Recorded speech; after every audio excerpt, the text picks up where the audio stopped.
Have you ever pondered the intricate web of international trade? How do goods flow from one nation to another, and what invisible forces guide these transactions? It's a fascinating world, and today we dive into the theories that have shaped our understanding of international trade. Our journey begins in the 16th century with mercantilism. This theory, prevalent in Europe, believed that the wealth of a nation lay in the amount of gold and silver it possessed. The goal was to export more and import less, thus amassing wealth. However, this zero-sum game theory fell out of favor as it led to trade wars and stifled economic growth. Fast forward to the 18th century, we encounter Adam Smith, the father of modern economics. He proposed a theory of absolute advantage. According to Smith, a country should produce goods it can manufacture more efficiently and trade it for goods it cannot. This way, all nations can benefit from trade, a stark contrast to the zero-sum game of mercantilism. However, the theory of absolute advantage had its limitations. It didn't explain what would happen if a country had an absolute advantage in all goods. David Ricardo addressed this in the early 19th century with the theory of comparative advantage.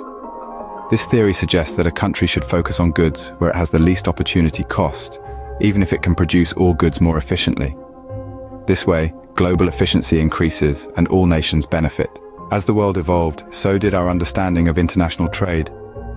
In the 20th century, Ely Heckscher and Bertil Ohlin proposed the factor proportions theory.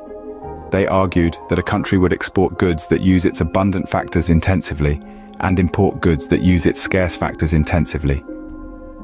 This theory helped explain the flow of goods between developed and developing countries.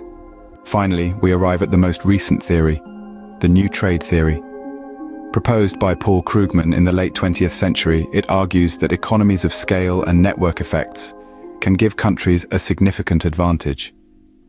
This theory helps explain the dominance of certain countries in specific industries. So, we've journeyed from the 16th century mercantilism, with its gold and silver obsession, through the theories of absolute and comparative advantage that revolutionized trade. We've explored the factor proportions theory that explained the flow of goods between different types of countries, and ended with the new trade theory that accounts for economies of scale and network effects. In essence, international trade theories provide a framework to understand the complex dynamics of global trade. From the mercantilist era to the modern age, they've evolved to explain the changing global landscape. They remind us that trade isn't a zero-sum game, but a way for nations to leverage their strengths, encourage economic growth, and foster global cooperation. So the next time you pick up an item that's made in another country, you'll have a deeper understanding of the forces at play. Until next time, keep exploring, keep learning.